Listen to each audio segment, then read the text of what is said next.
फूलों की तरह मुस्कुराते रहिए, भंवरों की तरह गुनगुनाते रहिए। चुप रहने से रिश्ते भी उदास हो जाते हैं। कुछ उनकी भी सुनिए और कुछ अपनी भी सुनाते रहिए। इसी के साथ दोस्तों गुड मॉर्निंग, राधे राधे, जय माता दी। तो आज जो है बिहार एसएससी सीजीएल 3 का 5वां सीरीज लेके आए हैं। इसका जीके का सॉल्यूशन है, फुल डिस्कशन। इस वीडियो को शुरू से अंत तक देखें और शेयर लाइक भी करें। ज़्यादा ज़्यादा इस चैनल को सब्सक्राइब भी करें और शेयर भी करें। तो देर न करते हुए चलते हैं, शुरू करते हैं। शुरुआत है, पहला नंबर क्वेश्चन कहता है कि संविधान की आत्मा किसे कहते हैं। संविधान की आत्मा प्रस्तावना को कहा जाता है। इस प्रस्तावना को संविधान की कुंजी भी कहते हैं। 22 जनवरी 1947 को उद्देशिका को संविधान सभा में मंजूरी मिली थी। ठीक है। डॉक्टर अंबेडकर के अनुसार अनुच्छेद 32 संविधान का हृदय और आत्मा है। ठीक है। अगला क्वेश्चन है कि 14 वर्ष से कम उम्र के बच्चों को जोखिम भरे काम पर न लगाने की किस अधिकार से प्रति संरक्षण है। इसका सही आंसर होगा शोषण के विरुद्ध अधिकार। शोषण के विरुद्ध अधिकार। 14 वर्ष से कम उम्र के बच्चों को जोखिम भरे काम में न लगाना शोषण के विरुद्ध संरक्षण का अधिकार है, जो भारतीय संविधान के अनुच्छेद 24 के अधीन 14 वर्ष से कम उम्र के बच्चों को संकटमय वाले काम में नहीं लगाया जाता। भारतीय संविधान के अंतर्गत भाग 3 के अनुच्छेद 12 से 35 तक मौलिक अधिकार से संबंधित है। ठीक है। अगला क्वेश्चन है कि चाणक्य किसका प्रधानमंत्री था। चाणक्य किसका प्रधानमंत्री था। तो चाणक्य चंद्रगुप्त मौर्य का प्रधानमंत्री था। ठीक है। चाणक्य कुछ समय तक बिंदुसार के प्रधानमंत्री भी रहा। इसका बिंदुसार के भी प्रधानमंत्री रहे थे। चाणक्य ने अर्थशास्त्र पुस्तक की रचना की है। चाणक्य ने अर्थशास्त्र पुस्तक की भी रचना की है। अर्थशास्त्र जो पुस्तक है मौर्यकालीन प्रशासन की सर्वाधिक जानकारी प्राप्त होती है, जिससे चंद्रगुप्त मौर्य को भारत का मुक्तिदाता कहा जाता है। चंद्रगुप्त मौर्य को भारत का मुक्तिदाता कहा जाता है। चंद्रगुप्त का राजनीतिक जो गुरु थे वो चाणक्य ही थे, और चंद्रगुप्त का आध्यात्मिक गुरु भद्रबाहु थे, और चंद्रगुप्त मौर्य थे वो जैन धर्म के अनुयायी थे। ठीक है। अगला क्वेश्चन है कि भारतीय बैडमिंटन संघ BAI के अध्यक्ष के रूप में किसे निर्विरोध निर्वाचित किया गया है। तो यह डॉक्टर हेमंत बिस्वा शर्मा को निर्वाचित किया गया है। अगला क्वेश्चन है कि उपभोक्ता शोषण के प्रमुख कारण है। उपभोक्ता शोषण के प्रमुख कारण है तो सूचना का अभाव, वस्तुओं की समिति की आपूर्ति, उपभोक्ता की अज्ञानता, यह सभी जो हैं उपभोक्ता शोषण के कारण हैं। जिला उपभोक्ता संरक्षण फोरम की स्थापना उपभोक्ता संरक्षण अधिनियम 1986 के तहत जिलों में की गई थी। अगला क्वेश्चन है कि किस महिला को भारतीय क्रांतिकारियों को माता कहा जाता है। किस महिला को भारतीय क्रांतिकारियों की माता कहा जाता है। इसका सही आंसर होगा मैडम भीकाजी कामा को भारतीय क्रांतिकारियों की माता कहते हैं। मैडम कामा प्रथम भारतीय है जिन्होंने तिरंगा ध्वज स्टुटगार्ट में फहराई 1907 में। मैडम कामा पारसी धर्म मानने वाली थी। मैडम भीकाजी कामा पारसी धर्म मानने वाली थी। 31 दिसंबर 1929 को रावी नदी तट पर लाहौर में पंडित जवाहरलाल नेहरू ने सर्वप्रथम तिरंगा झंडा फहराया। ठीक है। अगला क्वेश्चन है कि राज्यसभा के सभापति होते हैं। राज्यसभा के सभापति कौन होते हैं। तो उपराष्ट्रपति होते हैं। राज्यसभा एक अस्थायी सदन है। राज्यसभा के सदस्यों का कार्यकाल 6 वर्ष होता है और प्रत्येक वर्ष 1/3 नए सदस्य चुने जाते हैं। राज्यसभा राज्यों का प्रतिनिधि सभा है। वर्तमान समय में राज्यसभा के 233 सदस्यों का चुनाव राज्यों, केंद्र शासित प्रदेश एवं विधानसभा सदस्य द्वारा की जाती है। विधानसभा सभाओं द्वारा 238 सदस्यों को राज्यसभा में के लिए अधिकतम चुना जा सकता है। राज्यसभा में सबसे अधिक सदस्य उत्तर प्रदेश से चुना जाता है जो 31 हैं, और बिहार से 16 सदस्य राज्यसभा के लिए चुना जाता है। अगला क्वेश्चन है कि भारत में मानव अधिकार सुरक्षा अधिनियम कब पारित हुआ? भारत में मानव अधिकार सुरक्षा अधिनियम 1993 में पारित हुआ। राष्ट्रीय मानवाधिकार आयोग की स्थापना 1993 में की गई है।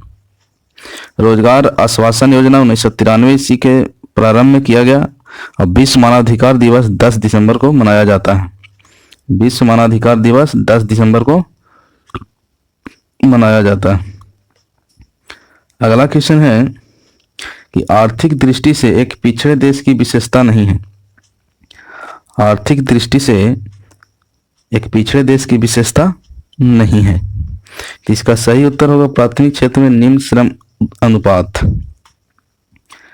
अगला क्वेश्चन है कि रॉयल चैलेंजर्स बेंगलुरु आरसीबी ने आईपीएल 2022 के हेतु किसे अपना कप्तान बनाया? तो यह फॉफ डू प्लेसिस को कप्तान बनाया था। अगला क्वेश्चन है कि निम्नलिखित में से किस शहर में 25 नवंबर से 10 दिसंबर तक 64वीं राष्ट्रीय निशानेबाज चैंपियनशिप प्रतियोगिता का आयोजन किया गया है? यह जो किया गया है भोपाल में। अगला क्वेश्चन है कि भारत में काजू उत्पादन में मुख्य राज्य कौन सा है? भारत में काजू उत्पादन में मुख्य राज्य कौन सा है? तो यह केरल है। भारत में नारियल का उत्पादन जो होता है केरल में ही किया जाता है। प्रथम स्थान केरल का। छोटी इलायची का मुख्य उत्पादक क्षेत्र केरल है। ठीक है। अगला क्वेश्चन है कि हड़प्पा संस्कृति एक अन्य नाम है। हड़प्पा संस्कृति का एक अन्य नाम क्या है? तो हड़प्पा संस्कृति का एक अन्य नाम कांस्ययुगीन सभ्यता है। क्या है? कांस्ययुगीन सभ्यता। हड़प्पा सभ्यता भारत की प्राचीनतम सभ्यता है। हड़प्पा सभ्यता मेसोपोटामिया सभ्यता की समकालीन थी। हड़प्पा सभ्यता की जो तिथि पद्धति है वो 2350 से 1750 ईस्वी पूर्व मानी जाती है। हड़प्पा सभ्यता भारत की प्रथम शहरी सभ्यता है। भारत की द्वितीय शहरीकरण जो हुआ 6ठी शताब्दी से पूर्व में गंगा घाटी में प्रारंभ हुआ। यह द्वितीय शहरीकरण के रूप में जाना जाता है गंगा घाटी को। अगला क्वेश्चन है कि बौद्ध काल का प्रसिद्ध केंद्र, बौद्ध कला का प्रसिद्ध केंद्र कौन सा है? तो बौद्ध कला का प्रसिद्ध केंद्र अमरावती। क्या है? अमरावती। अमरावती स्तूप सातवाहन काल में बनाया गया। अमरावती स्तूप की विशेषता यह है कि उसका ऊपरी आवरण मार्बल का बना हुआ है। सांची का स्तूप भारत में सबसे बड़ा स्तूप है। सांची का स्तूप अशोक के द्वारा बनवाया गया था। श्रावस्ती में जो है बुद्ध ने सबसे अधिक उपदेश यहीं पे दिए हैं श्रावस्ती में। अगला क्वेश्चन है कि महरौली अभिलेख से किस सम्राट के संबंध में जानकारी प्राप्त होती है? महरौली अभिलेख से चंद्रगुप्त द्वितीय की जानकारी से संबंधित जानकारी मिलती है। महरौली का लौह स्तंभ दिल्ली में स्थित है। महरौली के लौह स्तंभ में चंद्र के विजय अभियान की चर्चा है जिसे चंद्रगुप्त द्वितीय माना जाता है। महरौली के लौह स्तंभ की सबसे बड़ी विशेषता यह है कि इसमें जंग नहीं लगता। अगला क्वेश्चन है कि वेदांत शब्द का प्रयोग किसके लिए किया गया है? वेदांत शब्द का प्रयोग किसके लिए किया गया है? तो वेदांत शब्द का प्रयोग उपनिषदों के लिए किया गया है। वेदांत का अर्थ है वेदों का अंत, अर्थात वेदों के मूल भाव को टीकाकरण द्वारा समझाया गया है जिसे उपनिषद कहते हैं। और वेद का अर्थ है ज्ञान। उपनिषद का अर्थ है निष्ठा पूर्वक पास बैठना। उपनिषद में आत्मा, परमात्मा, मोक्ष आदि की विस्तृत विवेचना मिलता है। अगला क्वेश्चन है कि प्रतिवर्ष अंतर्राष्ट्रीय साक्षरता दिवस कब मनाया जाता है? तो प्रतिवर्ष अंतर्राष्ट्रीय साक्षरता दिवस 8 सितंबर को मनाया जाता है। 10 सितंबर को सुसाइड प्रिवेंस डे मनाया जाता है और 15 सितंबर को राष्ट्रीय अभियंता दिवस मनाया जाता है। इसके बाद अगला क्वेश्चन है कि निम्नलिखित में कौन सा कथन सही है। निम्नलिखित में कौन सा कथन सही है। तो इसका जो सही उत्तर होगा, ऊंचाई महत्वपूर्ण नहीं है, कॉफी के लिए छाया का फैक्टर महत्वपूर्ण है। यानी कॉफी उत्पादन के लिए छाया जरूरी है, ऊंचाई की जरूरी नहीं है। ठीक है, अगला क्वेश्चन है कि गन्ना की फसल लगभग कितने समय में तैयार की जाती है। तो गन्ना की फसल 12 माह यानी 1 साल में तैयार होता है। अगला क्वेश्चन है कि निम्नलिखित में कौन सी फसल रबी की नहीं है। निम्नलिखित में कौन सी फसल रबी की नहीं है। तो गेहूं, जौ, सरसों या रबी फसल है, जबकि मक्का खरीफ है और यह रबी दोनों में उगाई जाती है। ठीक है, इसके बाद अगला क्वेश्चन है कि भारत का अंतिम राजपूत शासक कौन था। भारत का अंतिम राजपूत शासक कौन था। तो भारत का अंतिम राजपूत शासक पृथ्वीराज चौहान तृतीय था। इसके बाद अगला क्वेश्चन है कि निम्नलिखित में से किस शासक ने दासों के रख रखाव के लिए एक अलग विभाग की स्थापना किया था। दासों को रख रखाव के लिए एक अलग विभाग की स्थापना की थी। तो फिरोज शाह तुगलक ने दासों के लिए अलग विभाग की स्थापना की थी। फिरोज शाह ने दीवान ए बंदगान विभाग की स्थापना की और फिरोज शाह तुगलक के पास लगभग 1,80,000 गुलाम थे। और अकबर ने दास प्रथा पर 1562 ईस्वी में प्रतिबंध लगा दिया था। यानी सबसे ज्यादा जो कहा जाता गुलाम जो है फिरोज शाह तुगलक के दरबार में रहता था। इसके बाद अगला क्वेश्चन है कि सहायक संधि को निम्नलिखित में से किस राज्य ने स्वीकार नहीं किया। तो सहायक संधि को स्वीकार नहीं करने वाला राज्य मैसूर था। कौन? मैसूर राज्य ने सहायक संधि को स्वीकार नहीं किया। सहायक संधि सर्वप्रथम 1798 ईस्वी में हैदराबाद के निजाम ने स्वीकार किया था। सर्वप्रथम हैदराबाद के निजाम ने स्वीकार किया था कब? 1798 में। सहायक संधि भारत में लॉर्ड वेलेस्ली ने लागू की। सहायक संधि के कारण भारतीय शासकों को पंगु बना दिया गया। अगला क्वेश्चन है कि वह कौन सी घटना थी जिसके बाद महात्मा गांधी ने ब्रिटिश सरकार के विरुद्ध अपना सर्वप्रथम असहयोग आंदोलन प्रारंभ किया। तो यह रॉलेट एक्ट के बाद महात्मा गांधी ने सर्वप्रथम असहयोग आंदोलन शुरू किया था। ठीक है, भारत में गांधी जी का प्रथम आंदोलन नीलों किसानों के लेकर चंपारण में किया गया था, जो नील का खेती के लिए किया गया था। असहयोग आंदोलन गांधी जी द्वारा भारत में शुरू किया गया प्रथम संगठित आंदोलन था। असहयोग आंदोलन 1 अगस्त 1920 को शुरू किया गया और इसे वापस 12 फरवरी 1922 को ले लिया गया। अगला क्वेश्चन है कि किस भारतीय महिला के नाम पर अमेरिका में एक अंतरिक्ष यान का नाम रखा गया। तो यह कल्पना चावला के नाम पर रखा गया है। कल्पना चावला भारतीय महिला के नाम पर अमेरिका में एक अंतरिक्ष यान का नाम रखा गया है। कल्पना चावला प्रथम भारतीय महिला जो अंतरिक्ष यात्रा की। कल्पना चावला को कोलंबिया यान की दुर्घटना में मृत्यु हो गया था। अगला क्वेश्चन है कि भारतीय संविधान का सबसे बड़ा स्रोत निम्नलिखित में से कौन सा है। भारतीय संविधान का सबसे बड़ा स्रोत भारतीय शासन अधिनियम 1935 है। ठीक है, अगला क्वेश्चन है कि जलवायु परिवर्तन पर हाल ही में नासा के एक अध्ययन के अनुसार जलवायु परिवर्तन के कारण किस फसल को 70% की वृद्धि दर्ज की जाएगी 2030 तक। इसका सही उत्तर होगा गेहूं। अगला क्वेश्चन है कि आत्मनिर्भर भारत के समर्थन में किस कंपनी ने भारत सरकार के राष्ट्रीय ग्रामीण आजीविका मिशन के लिए साझेदारी की। किसके लिए किया? फ्लिपकार्ट के लिए। अगला क्वेश्चन है कि थॉमस कप किस खेल से संबंधित है। तो थॉमस कप जो है बैडमिंटन से संबंधित है। बैडमिंटन की सर्वोच्च संस्था इंटरनेशनल बैडमिंटन फेडरेशन की स्थापना कब हुआ था? 1934 में। 1934 में की गई थी। बैडमिंटन की कोर्ट की लंबाई 44 फीट होती है, लंबाई 44 फीट और चौड़ाई 20 फीट और नेट की ऊंचाई 5 फीट होती है। अगला क्वेश्चन है कि होम मिशन टू मार्स किस देश का पहला मंगल मिशन है? होम मिशन टू मार्स किस देश का पहला मंगल मिशन है? तो यह यूएई का पहला मंगल मिशन है। अगला क्वेश्चन है कि विश्व का सर्वाधिक घनी आबादी वाला देश कौन सा है?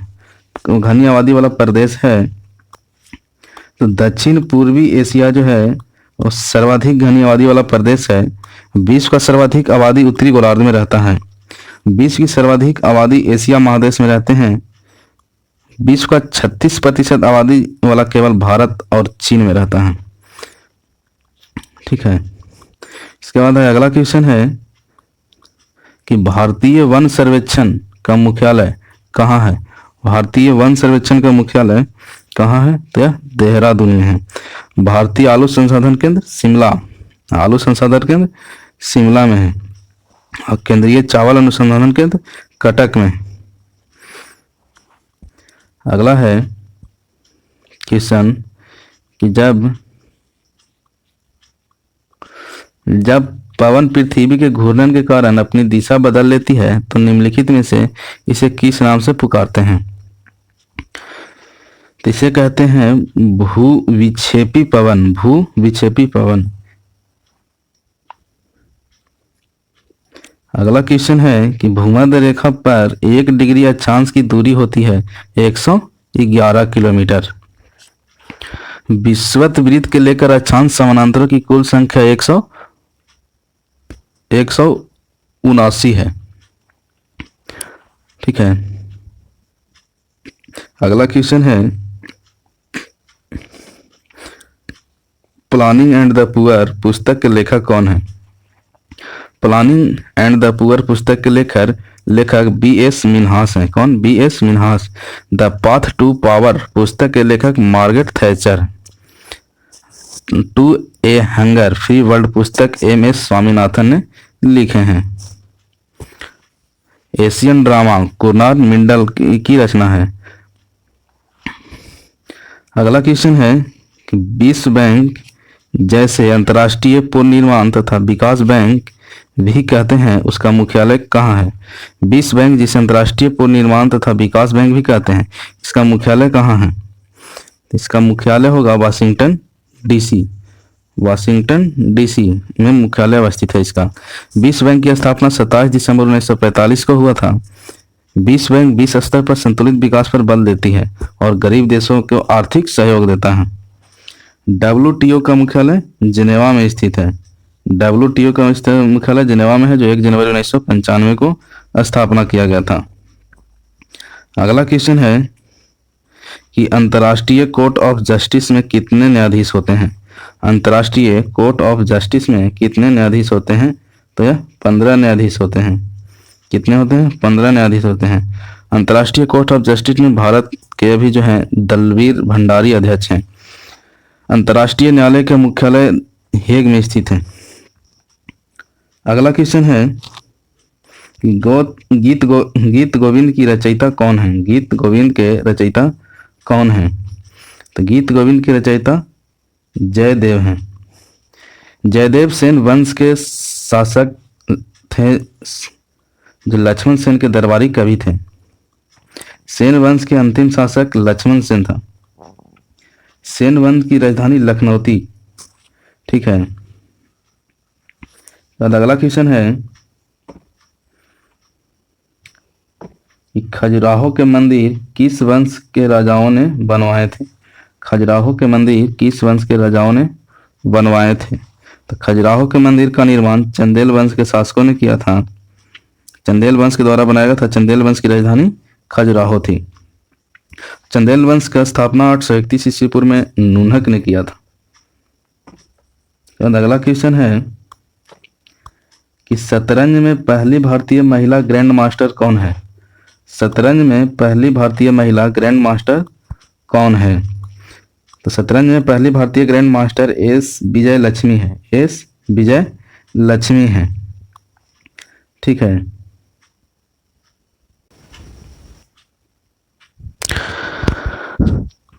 विश्व आनंद भारतीय शतरंज ग्रैंड मास्टर और पूर्व विश्व चैंपियन भी रहे हैं। 1988 में विश्व आनंद भारत का पहले ग्रैंड मास्टर बने थे। ठीक है। इसके बाद अगला क्वेश्चन है,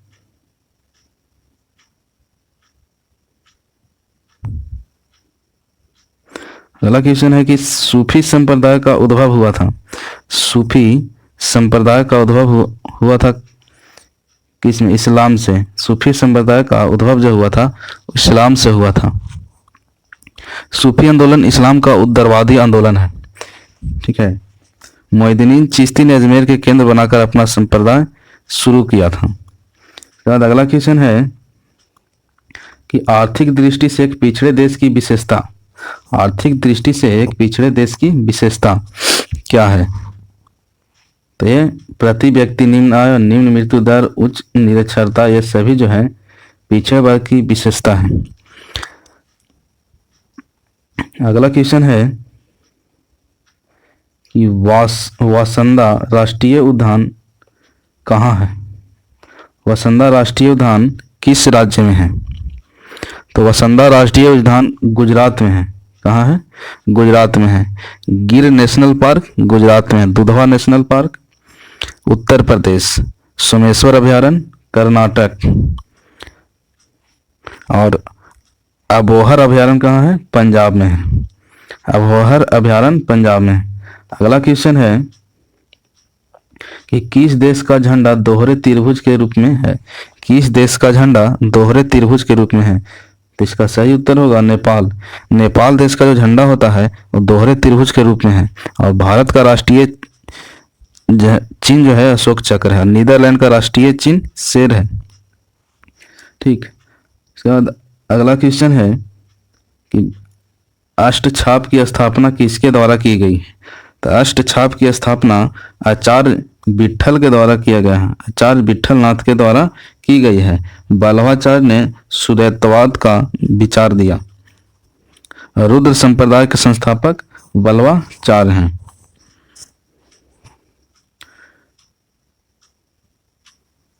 इसके बाद अगला क्वेश्चन है कि बिहार से उड़ीसा और झारखंड कब अलग हुआ? बिहार से उड़ीसा और झारखंड कब अलग हुआ? तो बिहार से उड़ीसा 1936 में और झारखंड 2000 ईस्वी में अलग हुआ था। बिहार से उड़ीसा 1 अप्रैल 1936 और झारखंड 15 नवंबर 2000 को बिहार से झारखंड अलग हुआ था। ठीक है। इसके बाद अगला क्वेश्चन है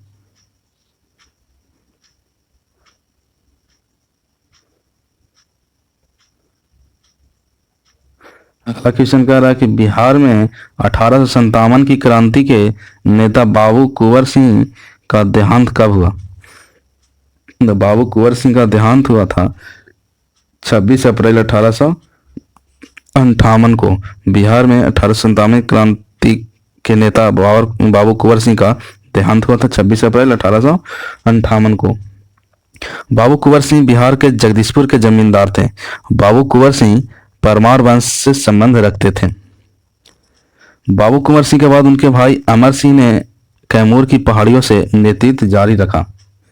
उसके बाद अगला क्वेश्चन कि बहावी आंदोलन का मुख्य केंद्र कहाँ था?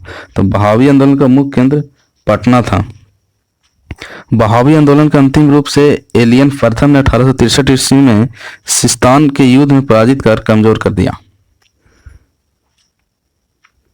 1850 के दशक में बहावी आंदोलन का मुख्य केंद्र पटना था। अगला क्वेश्चन है कि निम्नलिखित में से कौन कर्नाटक संगीत की त्रिमूर्ति से एक है? कौन कर्नाटक के संगीत की त्रिमूर्ति में से एक है? तो त्यागराज कर्नाटक संगीत की त्रिमूर्ति में से एक है। त्यागराज को दक्षिण भारत का महानतम संगीतज्ञ माना जाता है। त्यागराज, मुथुस्वामी दीक्षितारा और श्यामा शास्त्री ये त्रिमूर्ति थे कर्नाटक संगीत के। इसके बाद अगला क्वेश्चन है बिहार राज्य के किस जिले की जनसंख्या घनत्व सबसे अधिक है? तो बिहार राज्य के शिवहर जिले की सबसे अधिक जनसंख्या घनत्व है। 2011 की जनगणना के अनुसार शिवहर जिले का जनसंख्या 1880 व्यक्ति प्रति वर्ग किलोमीटर। बिहार का सबसे न्यूनतम जनसंख्या घनत्व जिला कैमूर 488 व्यक्ति प्रति वर्ग किलोमीटर है। भारत की जनसंख्या 2011 के जनगणना के अनुसार सी चंद्रमौली थे। जनगणना आयुक्त सी चंद्रमौली थे। और कुल जनसंख्या क्रम में बिहार भारत में तीसरा स्थान पर है। तो आज इतना ही तक। इसके बाद अगले वीडियो में फिर मिलेंगे। जय हिंद।